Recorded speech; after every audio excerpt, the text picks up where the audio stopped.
Hey there, and welcome to the Speaking Your Brand podcast. I'm your host, Carol Cox, joined today by our lead speaking coach, Diane Diaz. Hi, Diane. Hi, Carol.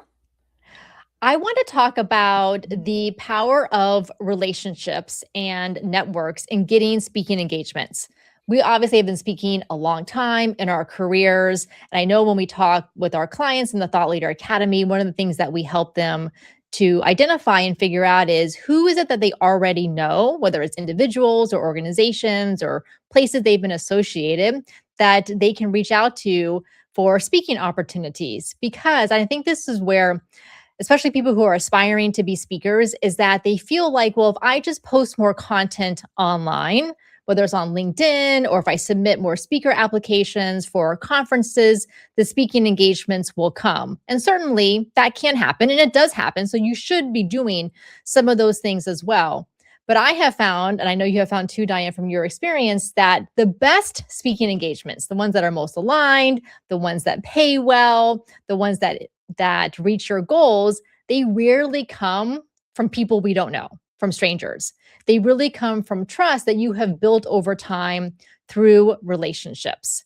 And so I want to talk about why that is the case, especially now more than ever, why trust and relationships is going to be the main thing that's going to help you to get speaking opportunities, but there are also some practical ways to go about doing this, even if you hate the thought of networking. I know, Diane, we don't like that. Like, we don't like the thought of like going to a networking event is definitely not something that makes us jump up and down for joy. No, absolutely. And I think most people, if they're being honest, probably feel that way. Maybe there's like 2% of people who Yeah. really like love it. And I would love to hear from them. If you Yes. love, like, Yes. you hear networking event and that makes you want to like go, let us know, because then we're Yes. going to get those tips from you. But here's why I think trust and relationships is more important than ever. There's a few things going on. And, Diane and I, we have submitted conference proposals over the years for conferences that we wanted to speak at, like podcasting conferences early on when I was starting my podcast, conferences related to AI. I've submitted speaking proposals for, and I've gotten selected, women's leadership conferences. So that definitely is something to do. But here's what's making it more challenging. Number one, there's just more speakers out there. There's more competition. There's just more people. There's more people in Yeah. the world. And there's more people because of online content and YouTube Mhm. and Instagram and TikTok are realizing that they can be speakers, which is Mhm. great. We want women to use their voice and go out there and share their message and their story and have an impact. But that just means there's more volume out there. But then the second thing is AI, because all of a sudden, anyone can draft and submit what seems like a decent sounding speaking proposal. Mhm. ChatGPT is great at that. It's great at putting words together. And then, so this is why with TEDx Orlando, where I was on the speaker curation committee, we got over 600 speaker submissions. In the years past before AI, we would probably get 50. Why? Because it was hard. It was hard to put together an application. So not only are there just more people out there who want to be speakers and who are submitting for speaking proposals, but now there's just so much. Now, instead of them submitting, say, for 3 that they would do at one time, Mhm. they can submit for 30 and multiply that by all the people who are out there. So that is why competition is harder and harder. So, what to do instead to make sure that you are getting those speaker opportunities, because there are great events out there and conferences and companies and associations who need great speakers, and we want them to choose you. So, Diane, thinking back to the earlier part of when you had first launched your business, the brand teacher, Mhm. before you came here to speaking your brand, I remember that I was in the audience when you did some speaking engagements. So how did those come about? Well, as you just mentioned, those came about not through AI. We didn't even have AI then. Um, those came about through personal connections, people that I met at either a women's group or maybe I knew them from some other, connection that went back a little bit. And then some event came up and they reached out like, oh, you'd be a great fit for this. So those did come through those personal connections. And I think that, this this idea of like people using AI to do all these submissions, and the example you gave that you got 600 submissions for the TEDx Orlando. I think if someone's hearing that, they might think, well, why should I even bother? But here's the thing. I think that instead of that being a problem, it's actually an opportunity for you, the listener, right? Because this is an opportunity to really stand out through a more personal connection than trying to use AI to create something that stands out, which is going to look like everyone else's thing. Yeah, because that's exactly what we saw in all of those submissions for TEDx Yes. Orlando, is that even though on the surface the topics were different, so you would look at the words and the words would be on different topics, but then you would read the submission part and literally it all sounded exactly the same, like the way words were constructed. Mhm. And so then at some point, it's just like nothing stands out, nothing feels unique, nothing feels authentic, nothing feels genuine. And then your eyes just kind of glaze over and you just go, and I'm like, literally, I'm scanning through all 600, right, in the Airtable database. I'm looking for things that stand out. And what stands out to me now is imperfection. Yes. Because Yes. ChatGPT will get it exactly right. Yes. Like Yes. the grammar and the sentence structure and putting words together. And I'm not saying your speaker submissions should have typos and things that are obviously spelled wrong. That is not it at all. But like when I write, I like to use sentence fragments on purpose. Mhm. I like to use parentheticals for like something Right. humorous. That is my style. ChatGPT never does that at all, because No. it's not the way that it's been trained. So really like come back to who you are, the way you like to express yourself, and put that into your speaking proposal. Don't think that having AI polish it is going to make it better. Is actually will end up making it worse, because you are literally going to sound like everyone else, even though when you read it, you think it sounds great, but it doesn't. No, I completely agree with that, because you and I have read enough content everywhere generated by different AI tools. And again, there's nothing wrong with using tools like that to help you brainstorm. But to craft your final submission of something, probably not the best idea, because you and I have read enough of these things of all sorts of types of content where it's like, oh, I mean, is it good? Sure. Is it interesting? Not really. Does it stand out? No, definitely not. So I would rather, like you said, I'd rather read something that has slight imperfections to it that speak to that person's unique style or personality or humor. That's another thing AI is not very good at, is humor, as you know. Like it's very, so I would rather have that person's personality infused into an imperfect way versus something perfectly crafted by AI. And this brings us back to what we are talking about, the power of relationships and showing up, because we are going to Mhm. show up as our human selves. And that's what people want to connect to. And then I feel like what also AI strips away is passion Mm. and energy. And that's one of the things that I can tell when I talk to someone is, where is their passion coming through for their topic?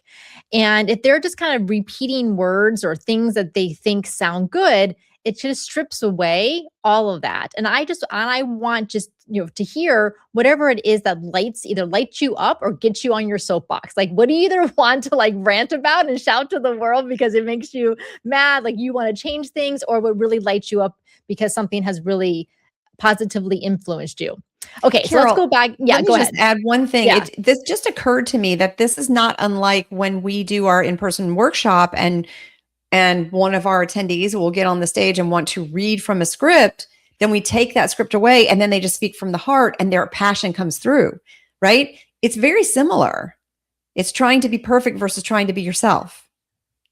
Totally. And, and this is why I love the in-person workshop, because when we're on Zoom with our clients, we know that sometimes they're reading from Right. their document. And even though we encourage them not to, we can't take it away from them. Yeah. But we can do that at the in-person workshop. And I know that at first that, the women are just like, no, no, no, I need my scripts and my notes. And I'm like, And they no, no, never like, do.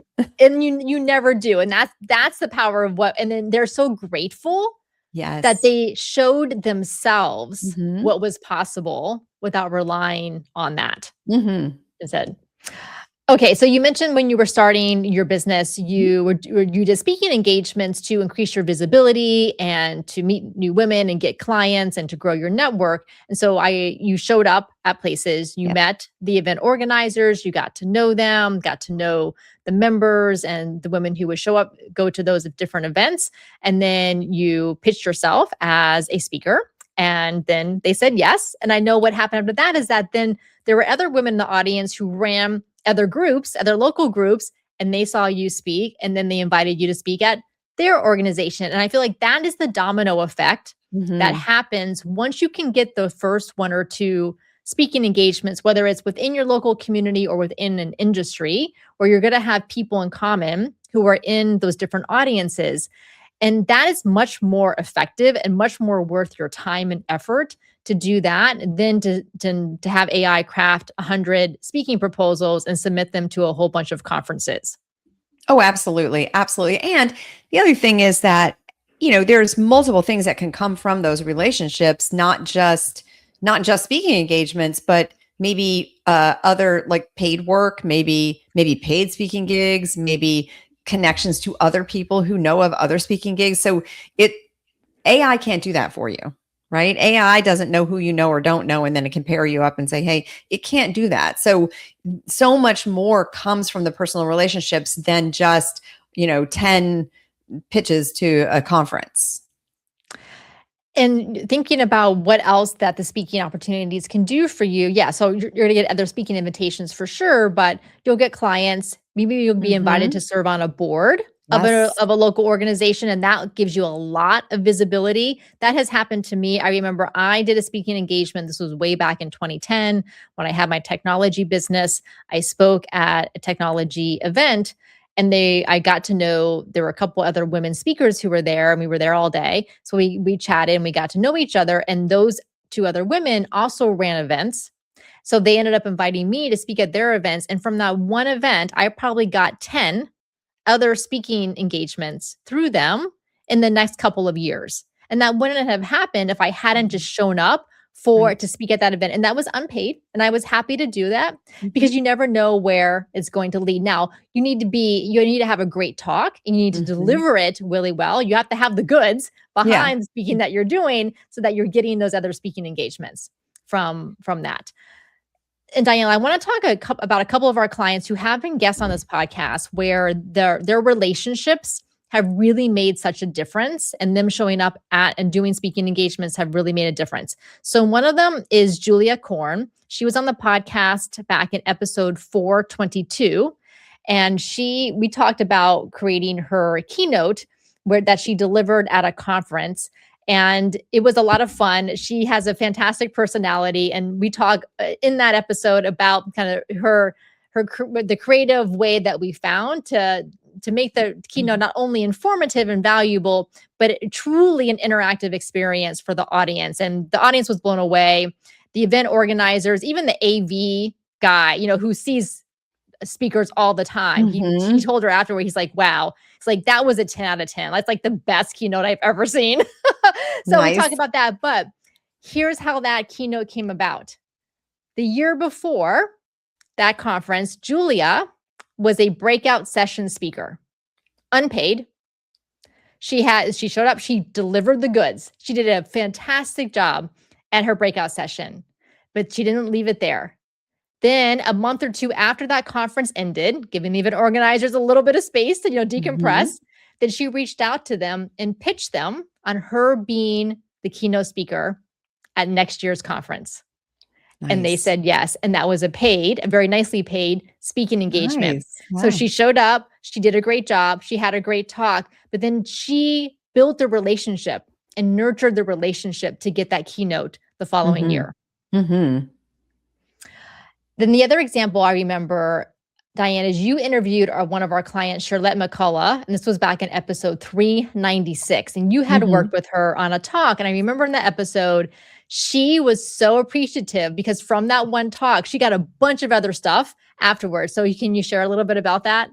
Oh, she did. She had a talk coming up and she's in the mental health space. So, she has spoken before. So it's not like she wasn't new to speaking, but she really wanted a talk that was really going to set her apart. So we worked together And then from delivering that talk, other people started to come up to her and say, "Oh my God, you would be great for this event. You'd be great for that event." She got, I want to say, didn't she say 10 or 20 different opportunities to speak, many of which were paid speaking gigs, and the opportunity to tell. She had a fantastic personal story that she shared in this talk. So she was able to leverage that one talk into 10 or 20 other some of paid speaking engagements just from the one talk. So that's, and of course, as you said, you got to deliver the goods. She does deliver the goods, but when you can do that and you can put yourself out there, show up, do the thing, and people see that, they're going to want to have you come and speak at their event. And then she's also done TV appearances. So she's doing more than just the speaking gigs now when she's gotten her message out there. And I see her a lot at the events that we go to here in Orlando. And Yes. I talked to her about the TV stuff, and this is my experience as well, having gone on TV a lot. Once the news director gets your name and number, they will keep calling you because you're a known quantity to them. They know you're going to show up, you're going to do a great job. They would rather keep using you than go try to, hunt and find someone that they Oh, don't yes. necessarily know. So you have to get your foot in the door, and the best way to do that is through, guess what? Relationships. That's right. So with Charlotte, if someone else, say in the Orlando area, wanted to, do some TV, not necessarily related to mental health, but to something else, get to know Charlotte, right? Build a relationship with her, then maybe she would be willing. And I am putting Charlotte on the spot. Maybe she would be willing to introduce, her news director contact or put a plug in for you. But that happens through relationships. It doesn't happen with just a whole bunch of cold emails to people you don't know. No, absolutely. And Charlotte is someone who, from what I can see, doesn't look at it as networking. She looks at it as relationship building, which is, I think, the better way to look at it, right? Because if we look at it as networking, it does feel icky and gross, and we don't want to do it. But if you just look at it as relationship building, that feels better for everyone and the people on the receiving end of it too. But you're both, it's mutually beneficial, and then you support each other. And Charlotte is a master at that. And you never know when the speaking opportunity is going to come and how many years it's been in between. So I am delivering a keynote this coming fall, and the woman who reached out to me, I have known her for at least 10 years, at least. Wow. Yeah.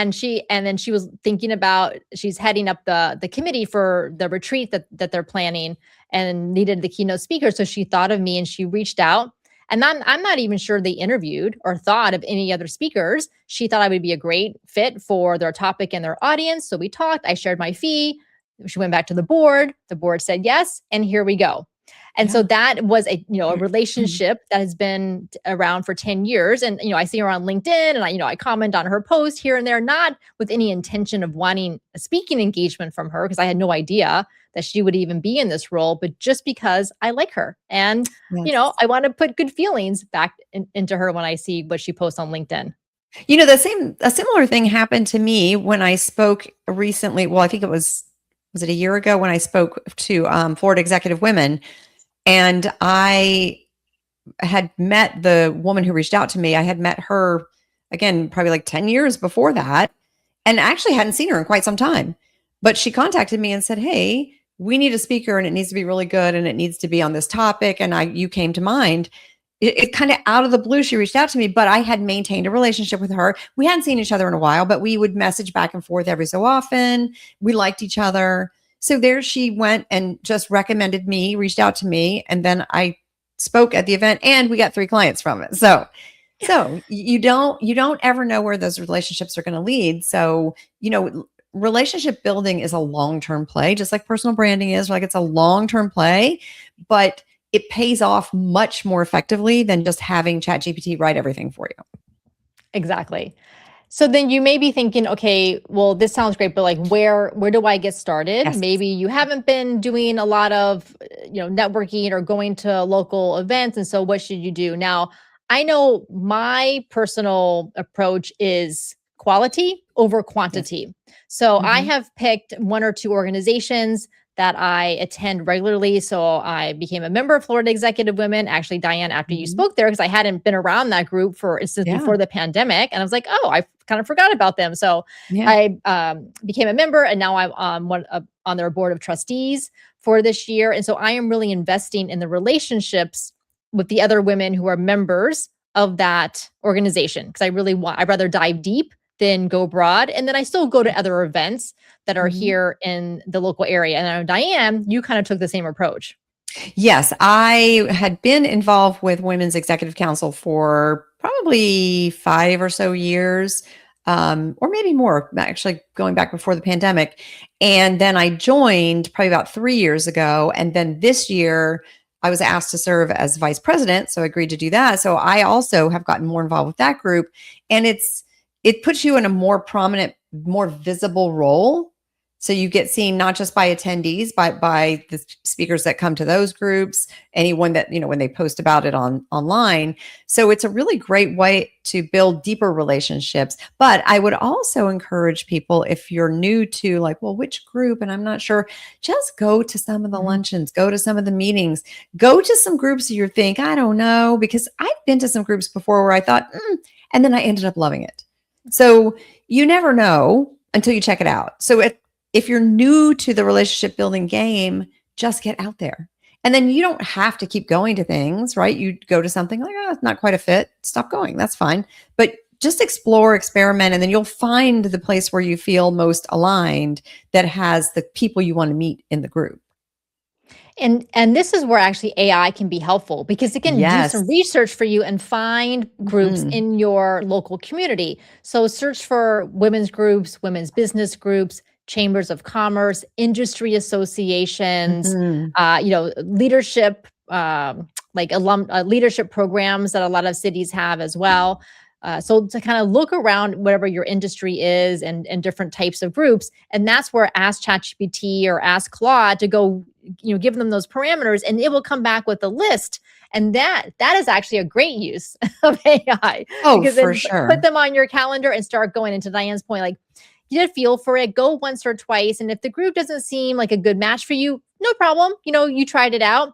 But then once you do find one or two that are a good Mhm. match, keep showing up every Yes. month consistently and regularly, because that's how they're going to get to know you. If you just show up once every 6 or 8 months, you're not gonna be able to build that relationship with people.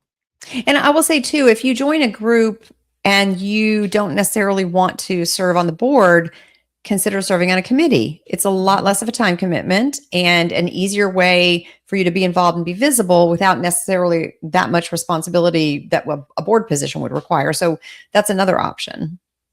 Yes. Yeah, volunteer on a committee, or just volunteer to help In out. general. Yeah. Maybe they have a big gala or a big annual Yes. event that they do, volunteer for that. The same thing goes with conferences and associations. Mhm. Say there's a conference that you really wanna speak at, but it's competitive, they get a Mhm. lot of speaker submissions. So reach out to the event organizers and say, I'd be happy to volunteer at the conference this year, because now they know your name and your face, and you're helping them out and building that relationship. And then for the following year, you can then propose yourself as a speaker. Another thing that I like to do is when I meet someone, let's say I meet someone new at Women's Executive Council, I'll say to them, and maybe we go to coffee or whatever, and then I just say kind of at the end, I'm like, hey, if you know of any other women's groups or similar groups or events, let me know about them, because I'm always looking to meet new people, make new connections, right? And so every so often I'll have someone reach out to me and go, oh, hey, you might like this group, you might like this event. And that's a great way to find out about things, because there's almost also sometimes like a hidden network of events that I don't necessarily know, and they don't come up in ChatGPT because they're smaller, but that's a good way to find out about those. That's a great idea. Yeah, ask, because as people are at Yeah. events, they probably know of Yes, other events that are going on. for sure. All right. So then here's my challenge to you listening. If you had to find 3 speaking opportunities, 3 places where you could speak in the next 90 days, who already knows you? Now, your first thought would be like, "Oh, I don't know, no one, like, no one. I don't know anyone. I don't know any event organizers who had that title, or any presidents of groups," and say, "Okay, well, that's maybe you might actually know more than you think." Mhm. Think about former clients of yours Yes. that you may have had. Maybe they're not the president of an organization or they don't Mhm. run the conference, but maybe they have spoken somewhere themselves and they can do an Mhm. introduction for you. Former work colleagues or colleagues if you work someplace right now. Alumni groups are actually a Yes. really great place.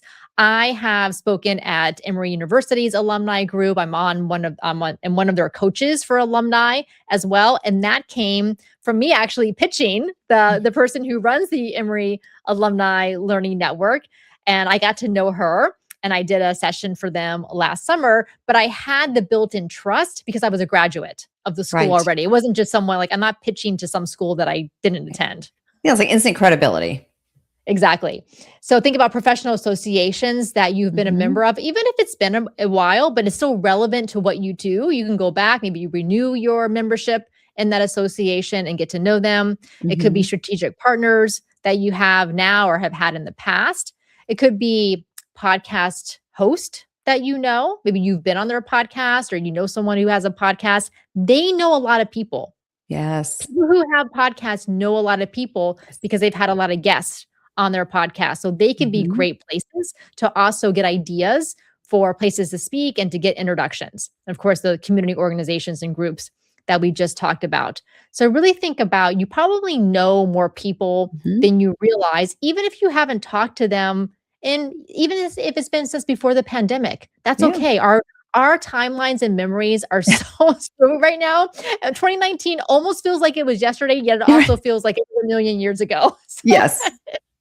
Good point. so it's a yeah, just kind of reach back out. Hey, I'd love to hear what you're doing. It's been a while. Don't pitch them on the first No. time that you reach out to them. Just kind of build a conversation again, right? Because you're not like saying like, "Hey, can you give me a speaking engagement?" No, that's probably not going to work. You don't want to do that. You need to build a relationship because truly Mhm. you want to have the relationship, and don't necessarily and suggest like a Zoom virtual coffee or an in-person coffee right off the bat because you Mhm. want to get a sense of where are they at? Do they respond pretty quickly to your email, or do they say like, oh my god, I have a gazillion things going on because the kids are going to college and I have this. I'm like, Mhm. okay, I have time right now, so just keep establishing the relationship. And if you get an email response back like, oh my gosh, it's so great to hear you, love to catch up, then you can take the next step and invite into something. Yes, and don't be afraid also to maybe support them in some way. So if Mhm. you see that maybe they just launched a book, you can post about it on LinkedIn or something, right? So if you support others, they're more likely to support you. And it doesn't it similarly to not saying, "Hey, can you get me a speaking engagement?" It doesn't have to be overt. You just make a post, right? It doesn't have to be, but just show that you're supportive of others and that will come back to you. Yes, I love that because it is because it's not transactional. You're not Right. you're not buying something from 7-Eleven, right? From the grocery store and then like getting your product back. You building the relationship because you want to genuinely and sincerely care Yes. about the other person and how they're doing and what they want, like what they're interested in as much as you want them to care about you. It has to Absolutely. go both ways. Mhm. All right. So here's then your closing challenge. So we mentioned about what would you do if you had to get 3 speaking opportunities in the next 90 days. So let's make this really actionable. So here's what I would love over the next week. Reach out to 3 people you already know, but haven't connected to in a while, but you think would be good people to build relationships with. So 3 people, reach out to them. Attend one in-person event, or at least get the next in-person event on the calendar. So have AI do some research for you, do some Google searching, find a local event that you can attend and get it on the calendar. And then go to that event. And if you like it, make sure to put the next event on the calendar. So keep showing up on that. And then based on those 3 people that you reached out to that you already know, or maybe someone that you meet at that in-person event, schedule a coffee date with them. Mhm. It could be virtual if they're not local or in person as well. Because as Diane said, speaking is the long game. Yeah. And it would be great. You could show up and they're looking for a speaker and you get the slot next month. That actually happened to me last year. There is an AI meetup that I have been going to, run by a woman who works at Disney. And so I'm of course, here's the thing. I like AI. Like I use it all the time. We're not anti-AI. It's just Yeah. knowing when to use it. Yes. So I was attending her first couple of meetups, and I went to one, I think it was in April of last year. And I was talking to her afterwards. I'm like, oh, I really enjoy this. And, if you ever need a speaker, let me know. But that was it. And then Yeah. she said, well, actually, my speaker for May just emailed me today that he can't make it, like, a month out from their next meetup. And so I need another speaker. Would you want to do it? And I Yes. said, sure. Right. Yeah. So I showed up. Right. I Mhm. got to know her. I chatted with her, and I just happened to say, if you ever need a speaker, let me know. Yes. So you just never know. But that wouldn't have come probably if I had just done a whole bunch of like cold email submissions to her. Absolutely not. And you were willing to say yes, even though it's, not that far Yes. off I mean, I think being willing to say yes is very important, because some people might feel like, oh no, I can never be ready. But yes, you can. You absolutely can. So be willing to say yes when the opportunity arises. Yes. And so have your talk, your presentation ready to go. Now, in that case, I didn't, because I was working on building AI But you workflows. got it ready, didn't you? But you know what? That deadline made me Yeah, do things that's and made right. me build things sooner than probably I would have otherwise. That's why I love Absolutely. speaking engagements too, because it forces Mhm. me to get things done by a certain date. Yes. So if you would like to create your signature talk so that it's ready for you whenever the opportunity strikes and learn the business of speaking, you can get all the information about our Thought Leader Academy and apply today at speakingyourbrand.com/academy. Again, that's speakingyourbrand.com/academy. You'll fill out the application form, and then we'll schedule a Zoom call. It's so that we can get to know you, your speaking goals, and answer your questions. And then hopefully we'll have you join us in our next cohort. Well, Diane, thank you so much for joining me on the podcast today. Oh, of course, my pleasure. Until next time, thanks for listening.